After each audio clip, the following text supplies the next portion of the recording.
Good evening and welcome to, I think, episode 7 of the EVs and Beyond live weekly kind of live streamy community thing that we've been doing.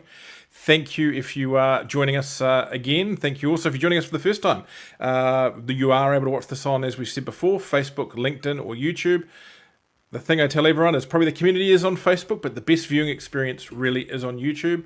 So in the future, if you're going to migrate over there, hopefully we'll shuffle everyone over to YouTube in the long run. It just is just such a much better technology for this kind of thing. Now, don't forget to comment below. This is really an open discussion. Whichever platform you're on, chuck a comment in there, say hello. Tell us you hate a particular car. Tell us you love a particular car. Ask some questions and get involved. We like that. We love the banter. I'm sure Ned or Steve or Mark, some of the usual faces, will turn up soon and start causing trouble in there over in the comments section. Now we have a great guest tonight. A little bit last minute. But just because we're trying to stay contemporary, trying to stay up with the news that's floating around there. And I'll bring him into the room now, and that is Ed Harvey, the Chief Executive of New Zealand-based EV charging company, Evenex. So thank you for joining us on the show, Ed. Thanks, Richard. Thanks for having me on, and nice to see everyone. So if anyone out there is watching, if you have any questions about particularly the Evenex chargers, probably is a rare occasion we can get directly to the man at the top. So do chuck those questions in there, or even if you've got any feedback, if you've got an Evenex charger and you're loving it, or any other insights from your usage, then please do throw those into the chat as well. That's a great thing to have you here. So now we're going to start off tonight with a little bit of a video. Now this one we mentioned last week in the stream about the Hulk, the Tesla Model S tow car from Drive EV down in Taupo. Now Hulk is about to go on a little bit of a different journey. They're not towing a car with it this time, but I'm going to put this video up and we will let Steve Greenwood, the boss at Drive EV, tell you a little bit about it. I'm Steve from Drive EV, and behind me this is Hulk, the P100 Tesla that we're heading to Targa, South Island this weekend. For those of you who are not familiar with the Targa, it is the, and I quote, ultimate road race. We're in the tour section. It's on New Zealand roads that are closed off for the event. There's 14 stages. In the tour section, as this isn't a race car, it doesn't have a roll cage. We're limited to the touring, which is limited to 160k. We've got our noggin protectors on. We don't have pace notes, but we do have some information making us familiar with the course. This is the second electric vehicle to do it. Last year, Graham, in his bright purple Tesla Model 3, did it, so we were inspired by that to get on the tour. I'm super excited by it because it's the ultimate range test. It's going to show us how driving an electric vehicle fast affects things like range and consumption. Charging is a factor because we expect we'll need a recharge. The event's about 320 k's, so we're expecting a recharge midway, which is where hoping is going to be available at midday on Saturday and Sunday, so anyone in the Richmond area feels like putting a few cones up, that'd be nice. We're getting some CAN info from the car. We're going to get some temps, some motor performance, speed, all that sort of fun stuff. A little bit of prep that we've done from a lot of info on the internet of people who've driven Tesla Model S's on racetracks and fast in certain situations. It's all about the brakes. That's what everyone complains about. So the first thing we did was upgrade the factory brake pads. These pads will have the ability to handle a bit more heat. We've also put new rotors on because it turns out after 250,000 Ks they needed replacing. Boo-hoo, electric car maintenance. Besides that, we've just sort of been checking over the car. We've got the air suspension set up just right, and we've got some tyre pandas and all sorts of bits and pieces. So bring it on, we'll have some more videos, and hopefully it's going to be a good time. And that's the story on Hulk and the Targa. I am somewhat jealous of Steve getting to run that Model S in the Targa tour, or what about you, Ed? Yeah, it's an awesome looking machine, eh? Have you managed to spend much time in the Model S, particularly I guess out in anger on the open road like Steve's going to do? I haven't actually, no. Well, Steve West, model just about the last time actually. I think Steve West took me around the Ruapuna in Christchurch. It was years ago. That was probably when there was only a few of them in New Zealand. But no, mainly Model 3 since then actually. The Targa tour is just a huge amount of fun. I've done it in a non-electric car, and it's just neat. I guess the issue with that year is if you get too many of them trying to do it, then charging will become an issue. But hopefully, if there's only one EV this year, and this is the one invitation to the community down there in Richmond to go and ice the vehicle or EV the charger, sorry, 100%. for him for an hour or two just to save him the hassle. Then it's that's going to be a pretty cool one. Neat car. And if anyone hasn't been to Drive EV, do pop in. They've actually got a couple of your chargers outside, Ed, available for public use. That's right. Yeah. Awesome. So before we start on with the news, we'll just go and run through a couple of comments quickly. Kian says, hello. Simple. Nice one to start. Same from David. Lee is loving his new BYD. I'm guessing that means your car has arrived, Lee. I wasn't sure if you had it last time. NZ50, good evening. Mark says, no trouble from me tonight. I'm with Robert and Vanessa in Hamilton. I'm not sure who Robert and Vanessa are, but hopefully they'll keep you well behaved. Ross says hi. Ned says hi. I'm guessing you had some hand in that video, Ned. And Steve says, 1 EV per Targa at this stage. I can't see that lasting for long. I suspect that in the next couple of years there'll be quite a lot of particularly Model 3s running through that, and running in that event. So yeah, that's all good. Now, let's run that terrible sting that I'm never going to replace, even though I keep promising I will. It's time for some news.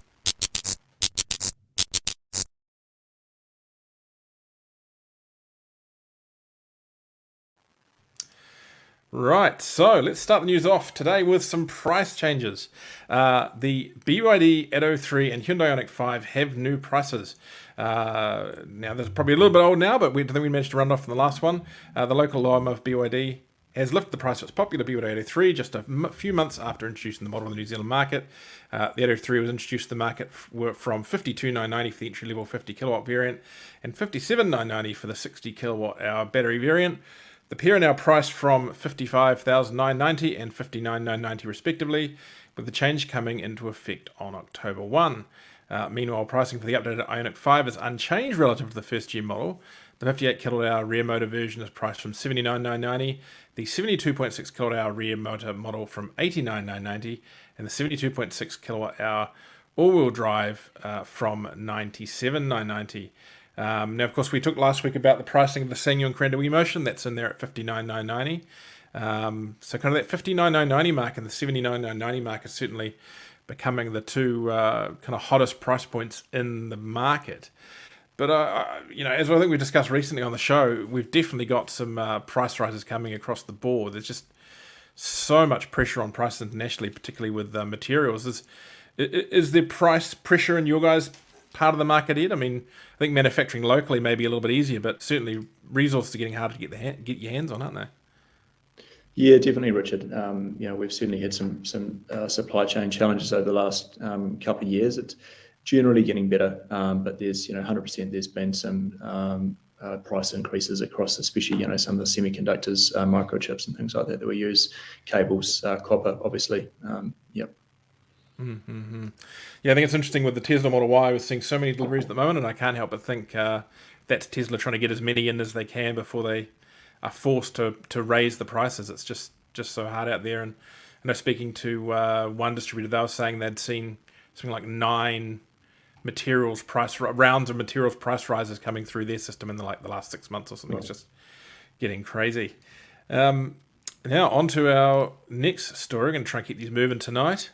A New Zealand-made e-bus has hit the road. A New Zealand-designed and made electric bus, the e-City, took its first passengers on a trial ride during the Bus and Coach Association's conference in Rotorua on Tuesday. Developed and manufactured by Zemtech, Zero Emission Technologies in Auckland, the bus is a new development for sustainable transport in New Zealand. I think this isn't necessarily the first electric bus made in New Zealand. I believe that Kiwi Coach Lines is at a hand, Kiwi bus builders at a hand in assembling locally built electric buses, but they were essentially overseas products assembled here. Yeah, I mean, electrification certainly does seem to be suiting buses. I don't know if you've spent much time in a city with electric buses yet. It just makes the air just that little bit nicer to breathe, doesn't it? Yeah, a lot nicer when they drive past you as well, a lot quieter. There's certainly a few of them in Christchurch now. I've really noticed in the last 6 to 12 months. Yeah, yeah. Have you had any discussion with companies needing to charge their buses? I mean, have you put any charges in for bus fleets yet? We haven't, no. We do, the buses would all be rapid charge, rapid DC. We do a bit of work with Waste Management, who's converted, quite a lot of rubbish trucks. They are almost all charging off 22 kilowatt three phase. So we do the charging for Waste Management, but that's about as big as we go with the fleets. Yeah. To those of you watching in the comments, have you been on an EV bus? If you have, try and think you're a motoring journalist for a minute and do a quick review of your ride on an EV bus in the comments. And we'll just quickly jump to the comments for a second. Where are we? Ned says that video was all Jay and Steve. Actually, I've been on tow bar duty. Well, don't let Mark Buckingham tell you that. Platinum says, please don't show the 803 in red. It makes our white one jealous. Yes, no, I like the white ones. They got that kind of hint of grey to them. It looks really good. Really good colour on those cars. Ned says, we have one of those electric rubbish trucks here. It's so good.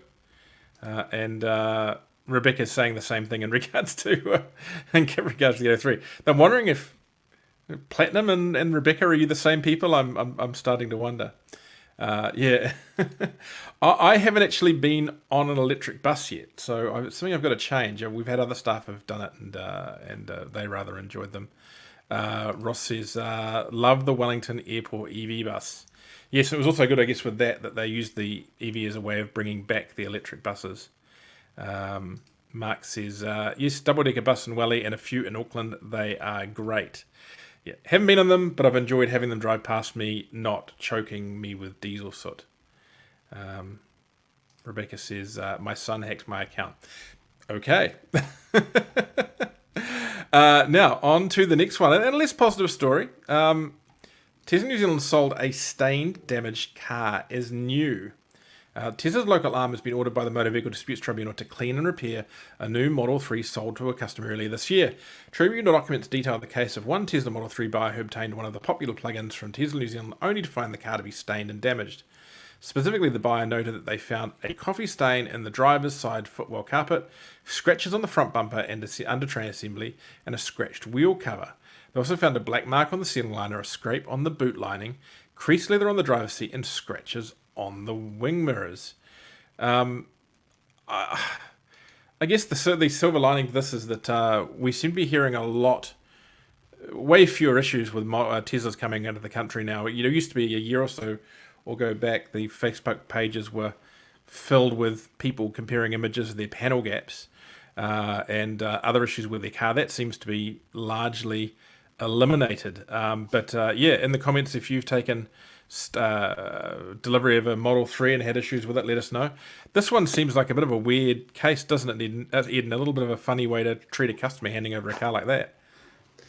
Yeah, for sure. And I've definitely heard a few stories over the last couple of years. I mean, I think I've got a lot of admiration for Tesla. I think they're doing a fantastic job. But I guess they're just pushing the limits in a lot of ways. And there's a few things slipping up, I guess.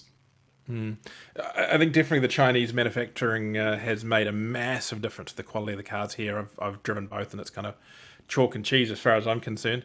But I think this one's an interesting one. I mean, maybe they were just trying to get cars at the door, and that was one that had been taken home by a staff member for delivery or something. I don't know.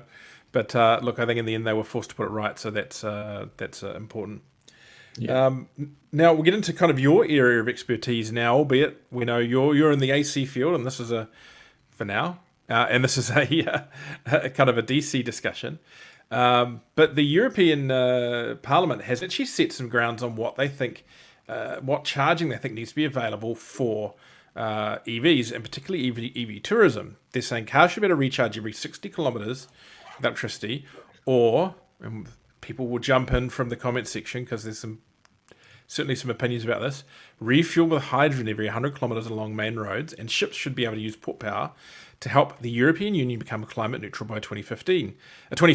The European Parliament Transport and Tourism Committee has adopted a draft negotiating mandate on the deployment of alternative fuels infrastructure that aims to spur development of recharging or alternative fueling locations such as electric or hydrogen for cars, trucks, trains, planes, and support the uptake of sustainable vehicles.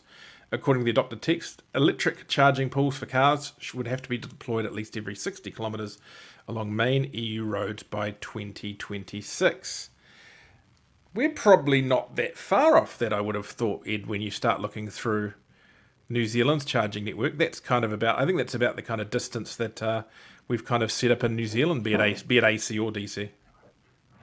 Yeah, that's right, Richard. I think that was always ChargeNet's initial goal, wasn't it? Was it 50 or 60K? And I think they achieved that. I thought it was a year or two ago that they'd achieved that. So, yeah, I think we're not too bad here. I think there are still a couple of holes down the western part of the South Island, but they seem to be filling in those gaps pretty quickly. But yeah, that's right. Lewis Pass, I think, is a bit of an issue still. Yeah. Yeah, and the kind of back way between Wanaka and the west coast, that's a gap of about 280 kilometres, which if anyone's bored tonight, and I've spruiked it before, jump on the EVs on YouTube channel. We actually drove that gap in a Renault Zoe, which is an interesting trip. Could do with a little more AC and DC through that network. Though the issue down there is that they, of course, don't actually have the power supply for it. And I believe to fill that gap, they're going to use battery storage to kind of trickle the batteries up to a little closer to full, and then use it when the cars arrive, which will probably be interesting during peak season. Yeah, I don't know if have you got a thought, an opinion on hydrogen? Do you think it's good they're including hydrogen, or?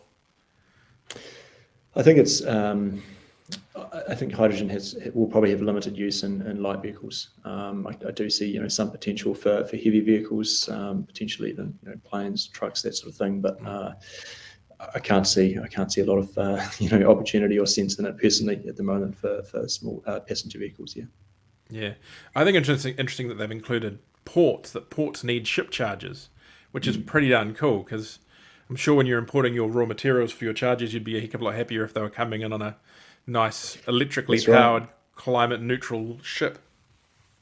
That's right. Yeah, well, as long as we're not flying them here, that's the main thing. But yeah, 100%. Yeah, it's, I did see an article just a couple of days ago about a container ship. They reckon they'd drop fuel consumption by, I think it was about 10% by having these huge sails on it. So I think there's going to be some really cool things happening in that space in the coming years.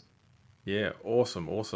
No, that's just the idea of the behind those things are pretty cool. And I know I do a little work with the Ro-Ro vehicles, and they've done a little work over the years around things like aerodynamics. So you think a ship that chugs along pretty slowly doesn't actually need to be aerodynamic, but they've done a lot of work around that to actually really help with that kind of diesel consumption. And yeah, we have to be honest, when we get our electric cars here, they usually were bought here using heavy fuel oils. So everything can be done to reduce. Yeah, everything can be done to reduce the impact is great. Now, before we go into our last story for the day, let's just fire through a few more comments. Ned says, the Wellington to Auckland double-deckers charge across the road at 300 kilowatt DC. There were two this afternoon, both needing to charge. So I think those are buses they're moving between Auckland and Wellington for when they arrive and being used. And that's cool when we hear from them doing those. We covered a story about one of those trips a couple of issues back in EVs and Beyond. Just go onto the back issues tab and you'll find that there. Ned says, super keen on electric house bus one day. That'd be pretty cool. I wonder if you could take an electric house bus and have an AC charger attached to it to charge your electric vehicle that you tow behind. Just, saying. Or could you have the electric car towing behind generate its own electricity by leaving it in regen? Don't go there. CJ says, didn't the old Auckland buses used to be electric without the battery? I mean, the trolley buses? Well, I think they've only just canned those in Wellington, much to, I think, everyone's disgust. And then, of course, they had that project to convert them to a range extender kind of battery hybrid, and that failed a miserable death. And Lee says, I saw all the charges at Waste Management when I visited yesterday. Wish I took my T2 cable to juice my PHEV transit workhorse. Gotta love unmanned AC charger. So at Waste Management, would they be your units? Is that what you were referring to before? They should be, yeah. Yeah, I think there might be a Nice. few earlier on of another brand, but most of them are ours, yeah. Yeah, awesome. Right, let's get on to our last story to the day of the day, and it does apply to you, of course. LDV and Evenex have partnered to help businesses switch to EVs. LDV New Zealand is now working with smart charger manufacturer Evenex to help Kiwi businesses charge their electric utes and vans using smart technology to spread the load and increase efficiency. The two say they are partnering to reduce pressure on the electricity grid and possibly impact the environment as Kiwi businesses swap petrol and diesel utes and vans for EVs. Now I'm going to pull back the veil of media magic here and point out to everyone that yes, that photo is fake, because that car has a GBT connector, and that's a tethered cable. So I'm guessing that is not a GBT plug. Come clean here, Ed. Come clean. You're very astute, Richard. Actually, yeah. Well, the photo's real. It just wasn't quite plugged in yet. I have driven that ute. I have plugged it into an Evenex charger at Drive EV in Taupo. I drove that ute from Auckland to Wellington, which was a bit of fun. Sitting on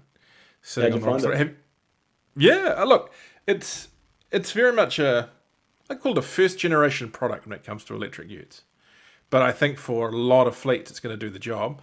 I personally think for a lot of them, they'd be way better with the E-Deliver 9, which I think is a brilliant vehicle. But I think for those that really do need a ute, that ute is going to be cool. Now, before we get too much into this, do you just want to kind of run through for people the kind of quick history of Evenex and yourself? Just what is Evenex? Yeah, sure. So I started Evenex about 8 years ago now, I think, hard to believe. We're based in Christchurch. We're a designer and manufacturer of AC smart electric vehicle charging stations. And essentially the problem that we're trying to solve is what we think is going to be $1 billion problem of how the electricity network will cope with the growing numbers of EVs on our roads. So, it's early days. I think a lot of the EV drivers on the road are relatively early adopters, and most of them understand how the electricity network works. A lot of them are quite environmentally minded and try to shift their charging to off-peak times, set timers and things like that.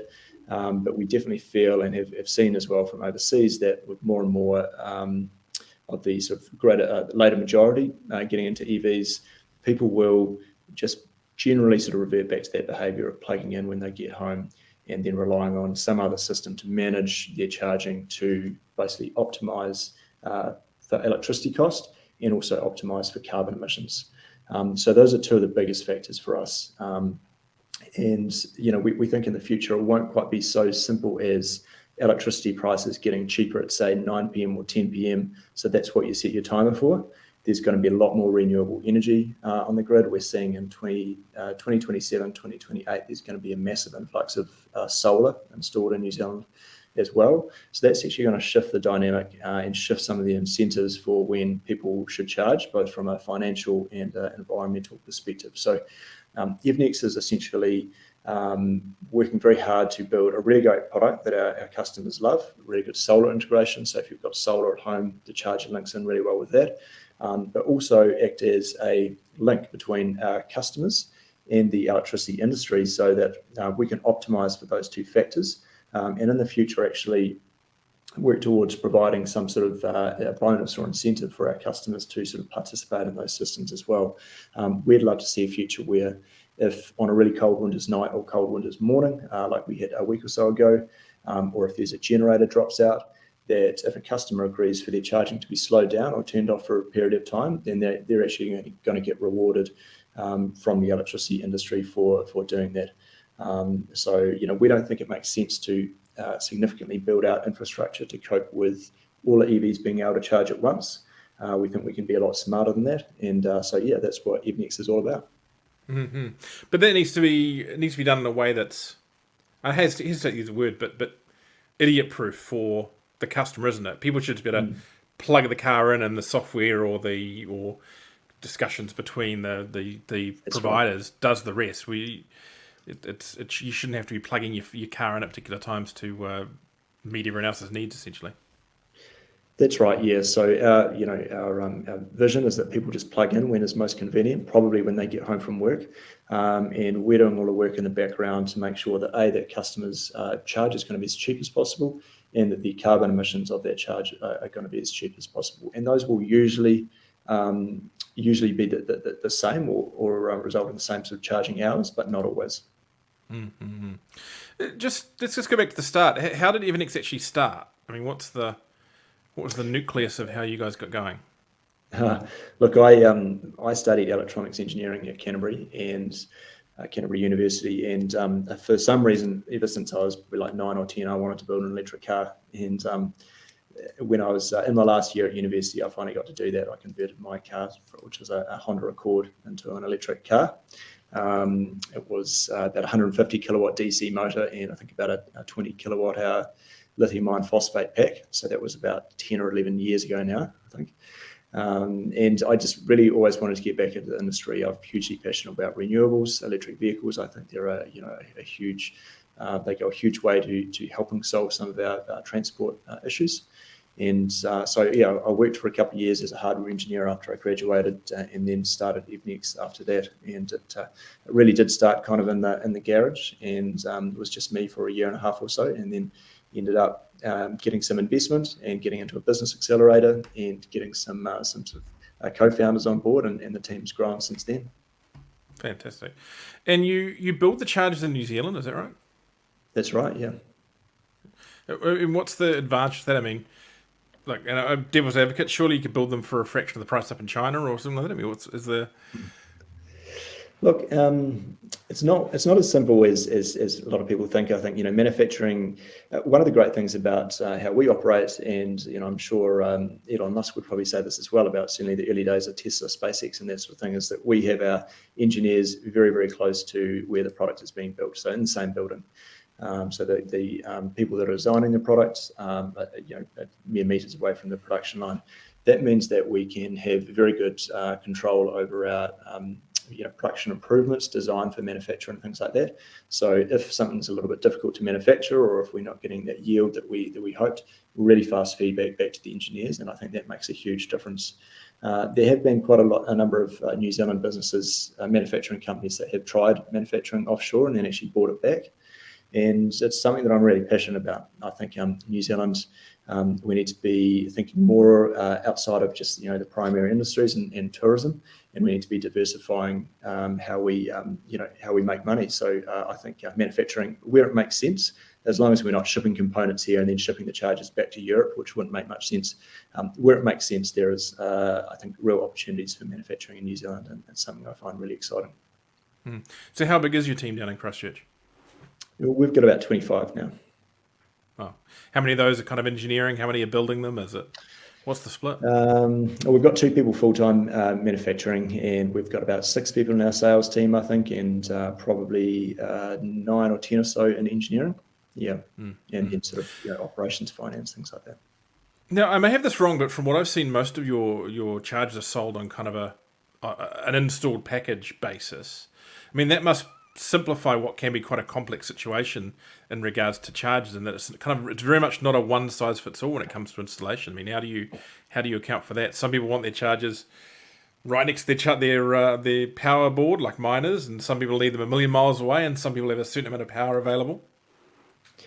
Yeah, that's right, Richard. So we're priced at about 2,300, including GST for a standard install, and a number of installs are not standard. That what we classify as a standard install is typically a couple of meters away from the distribution board.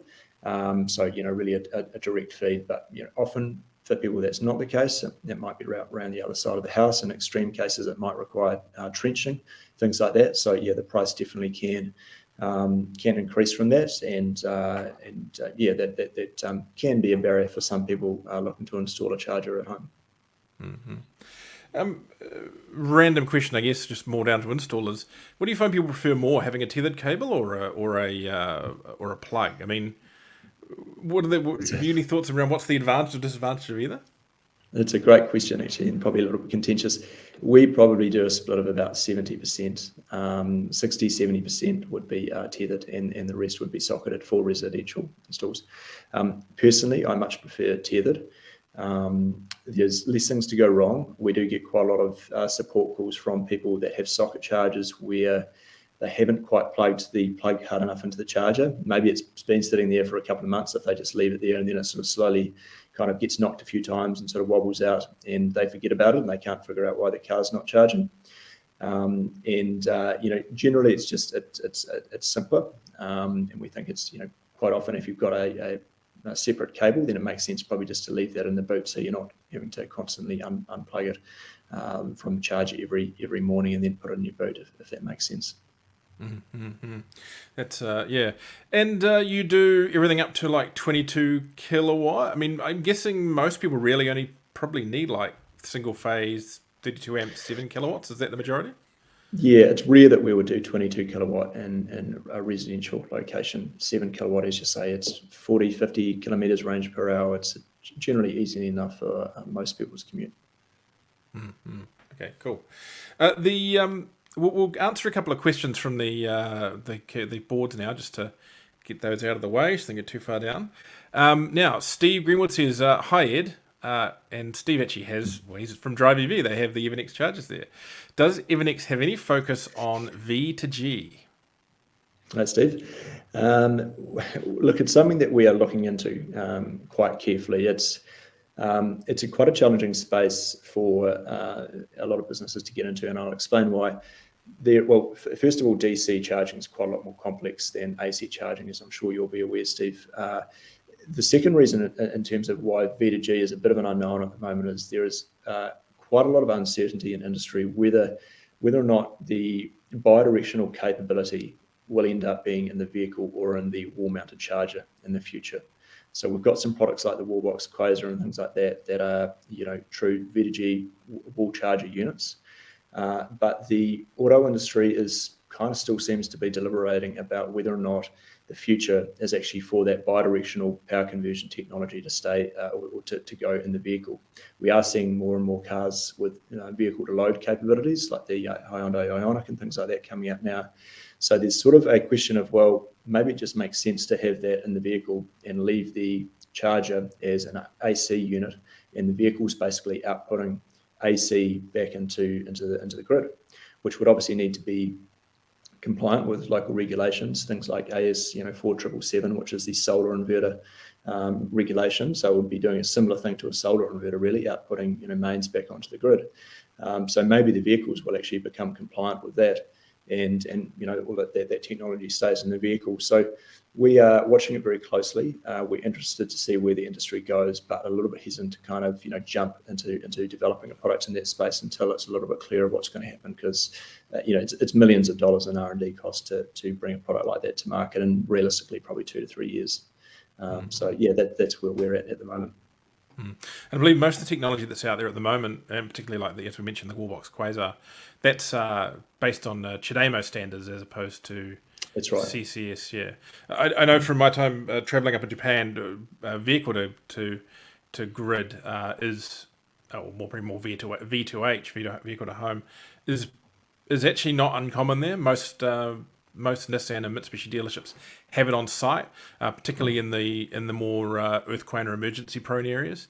Mitsubishi actually has things called Mitsubishi Energy Stations, where they set them up with vehicle to, or V2H, but vehicle to dealership essentially. And the idea being is that those buildings, in the case of emergencies, are considered emergency centre bases where they can run stuff out of, and those centres will basically plug in all the cars they've been charging on solar there and run the building and make everyone a cup of tea and look after them until things settle down. It's a really interesting one. Now, Rebecca says, Ed, it's great to hear how innovative your business is and how you are creating solutions for the future growth and changes. I'm interested in what your biggest challenges are currently. That's broad, a great question. Please swing it. Thanks, Rebecca. Yeah, we're launching into Australia just at the moment. So I've just recently got back from Australia, and we're now live in Melbourne, Brisbane, Sydney, Adelaide. So that's been quite an extra strain on the business to support that and bring on installation partners and that sort of thing in Australia. But really exciting, especially to now be exporting New Zealand-made product into Australia as well, which we're really proud of. In terms of other challenges, I think it's quite challenging growing a business, especially in the manufacturing space in New Zealand. Access to capital is just is not as freely available as in other countries like Europe, even Australia. There's just so much more capital available to help grow companies like Evenex. So that's been one of our challenges, I guess. We've been through a number of capital raising rounds to support the growth of the business, but we're sort of doubling team size, doubling revenue year on year at the moment. And that is just a huge challenge in itself. There's just always growing pains. There's always processes that need to be updated, onboarding new people. So yeah, that keeps it interesting. I love it. It's challenging, but yeah, I would say just that growth is in trying to sort of sustain and sort of provide healthy growth as well is one of the biggest challenges. Yeah, probably not the discussion for this thing, but the difficulties in New Zealand for businesses to access capital. It's if people are looking for a reason why our productivity is in the toilet compared to Australia or other countries, that's the reason. It's all there is to it.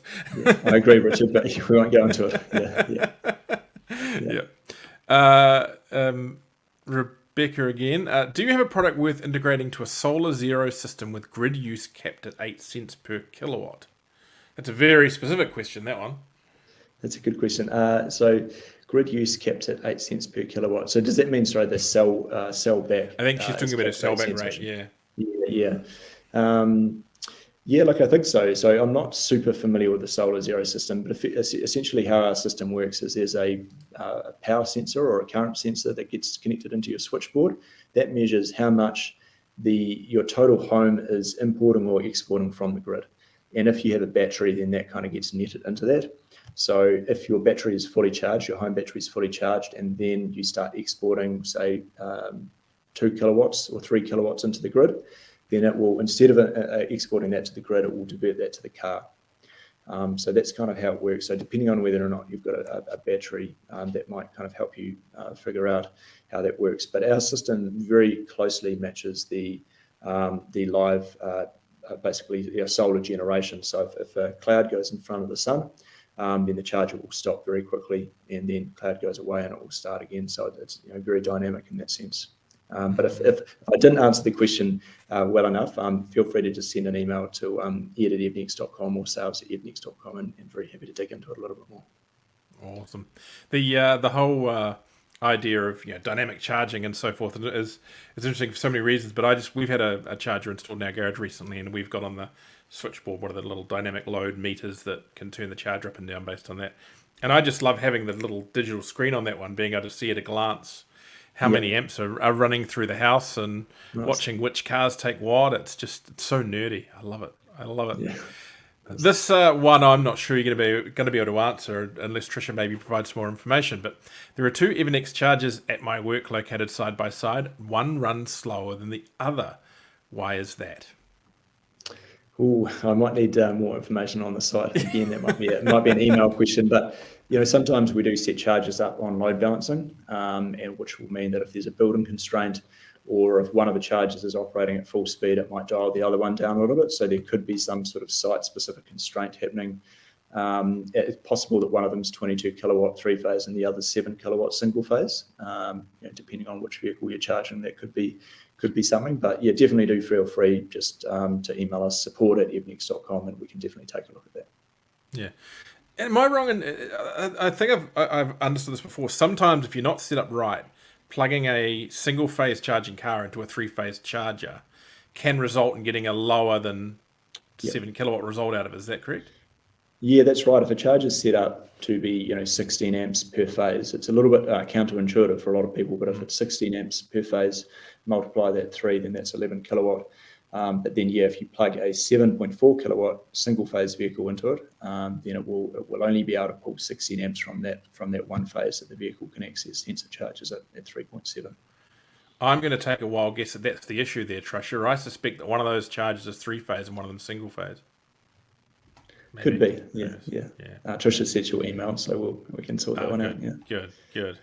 Ned says, what is the fee to change from Type 1 to Type 2 or the other way around if you change cars? I'm guessing that's referring to a tethered cable. So if you buy a tethered unit, can you change the cable later? And if so, what's the cost? Definitely can. I don't have the exact cost in my head at the moment, but it's basically going to be the cost of the cable and the getting an installer electrician around to do the swap. It's not time consuming. It's 5 minutes. It'd be less than $200. As long as travel's not too much. Yeah. Trish says they're meant to be the same. Okay. Well, if you email, I'm sure we'll get an answer on that one. CJ says, looking at getting a quote from you, it looks quite reasonably priced for what you get. There you go. Look at this show tonight selling charges for you. So Rebecca says, sorry, no, we sell back at market rate. We purchase at 8 cents. That's some cheap power if you're purchasing at 8 cents. Or maybe they're on one of those plans where they're leasing the solar and they buy the power. That's right. I think Solar Zero. Yes. So there'll be the panels. You would have got the panels on your roof, and you've got a set rate. I think that you buy electricity for 10 or 20 years or something like that. Yeah. Next says, I blew the pole fuse the other day due to the limit at my house being 60 amps. Do the EVNEX chargers limit the charge so that it would be impossible to blow the fuse? Now, I think they've set the balancing system on my charger here at, I think, about 58 or something like that. Supposedly, you shouldn't, like, most houses have like a 63 amp fuse, but they can only actually run at like 60 amps continuous for an hour or something like that. So you've got to set it below that. Am I getting that right? Or yeah. That's right. Yeah. No, so all of our chargers, as standard, we install a current sensor in the switchboard, which monitors that pole fuse current. And if it approaches that limit, and that's configurable, the electrician will set that when he installs it. And we do this with all of our chargers now. We think it's something that generally should be installed as standard if it's a 32 amp charger, because you're right, that 63 amps is not a lot of headroom above that. It will automatically ramp down to protect the pole fuse. That's right. Awesome. Rebecca's going to email, and so is Trisha. So you guys you said you're expanding into Australia. Is that the only place we will see EVNEX chargers around the world at this point, or are they further afield than that? Who knows in the future? We do have some in the UK. Earlier on, we had a slightly different model, and we're expanding into the UK a little bit, but it's mainly New Zealand and Australia, and that's the immediate focus. We've become quite kind of vertically integrated. We work very closely with our installation partners now to make sure that we can control or provide a really good user experience. So earlier on, when we kind of worked with just sold hardware anywhere and worked with just about any electrician, it made it a little bit harder to make sure that the chargers were being commissioned properly, set up properly, and that the customers were being trained in how to use them and all that sort of thing. So our new model, we're kind of working a little bit more closely and a bit more selective with our installation partners, which is meaning that it's a little bit harder to kind of just jump into any country. It's not just like selling a box. And as I mentioned before, a big part of our strategy is around working with the electricity industry to drive some of those carbon carbon reduction and electricity cost benefits in the local market. So that means we're looking to build really close relationships with the electricity retailers, the electricity distributors, to understand what their challenges are. And again, that means that it's a little bit more of a complex business than just going and selling hardware into a new market. Mm-hmm.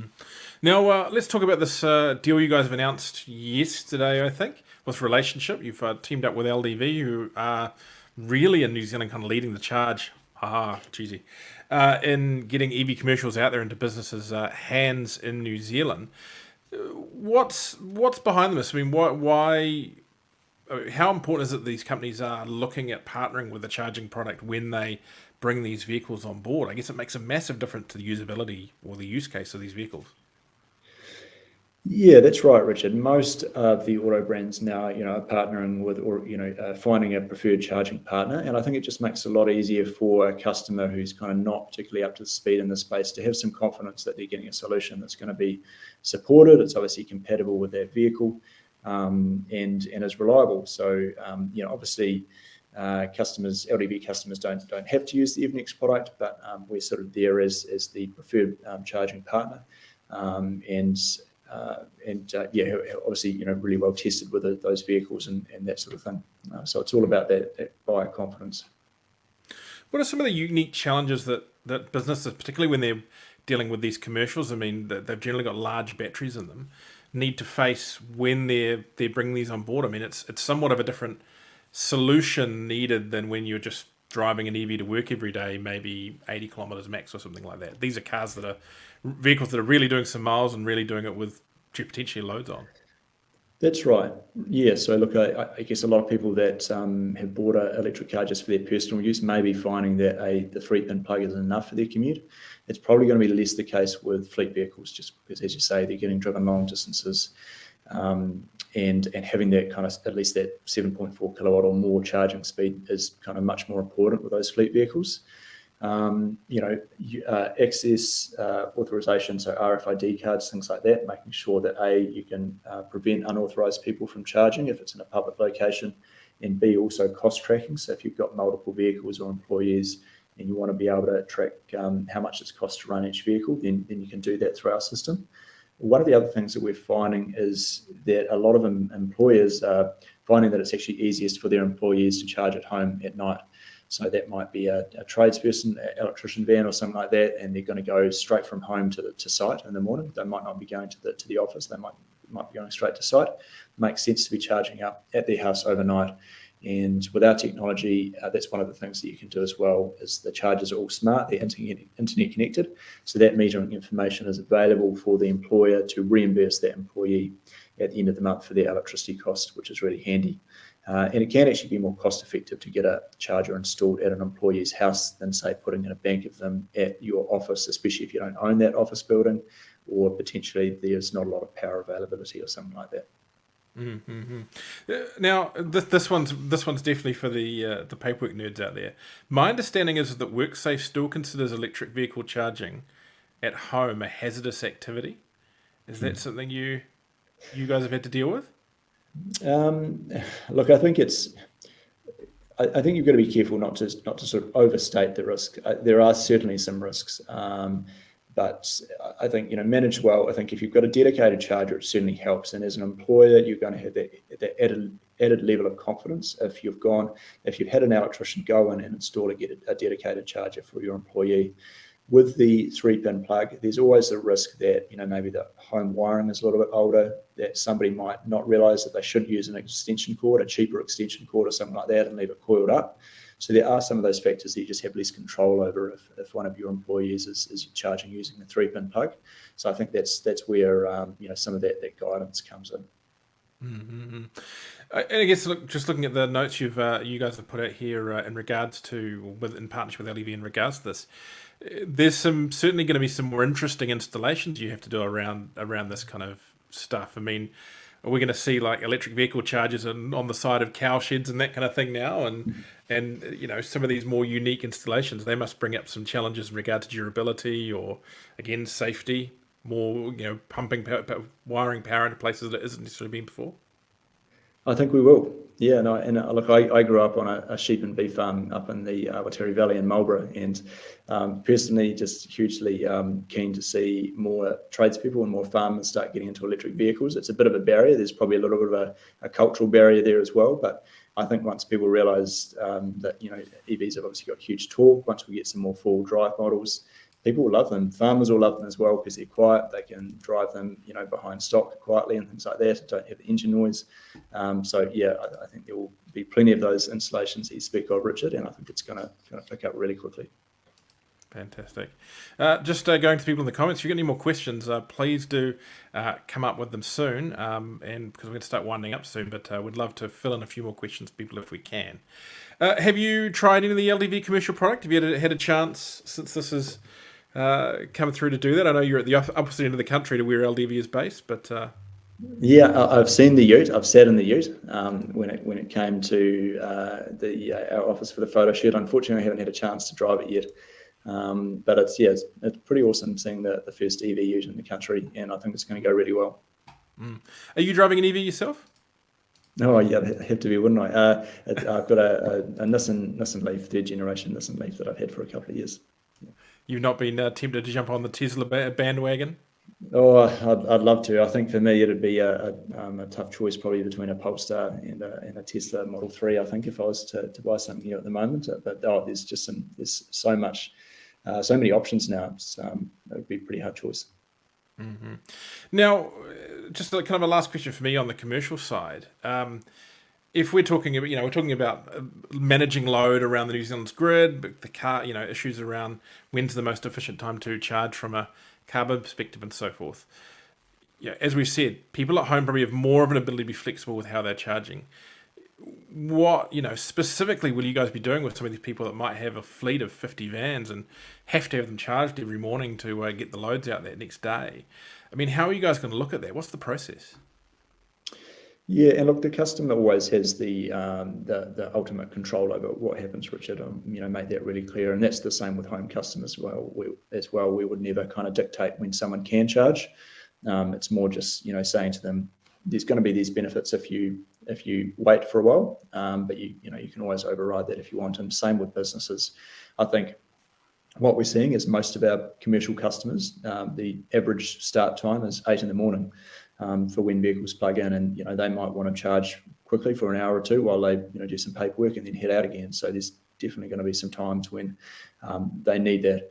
But I think that's where a little bit more sophistication in our electricity system and electricity retail plans and tariffs will come in, so that businesses have a clear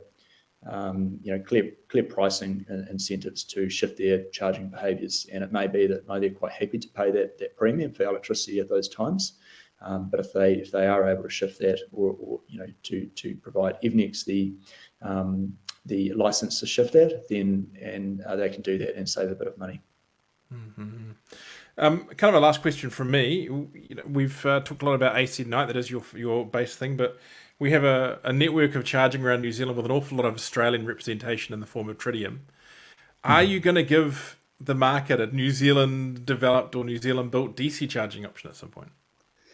Not in the rapid charge space. It's possible you may look at something in that sort of home fleet V2G, V2H type space, which would probably be sort of like 7-11 kilowatt maybe one day. But as I said before, that's a challenging space at the moment from the perspective we don't quite know which way the industry is going to go. But from a sort of a rapid charge space, no, it's not an area that we'd get into, because we think Tritium does it really well, and there's a lot of other manufacturers that do that really well as well at the moment. And I think we probably wouldn't add a lot of value since we're so focused on that home and fleet space and smart charging.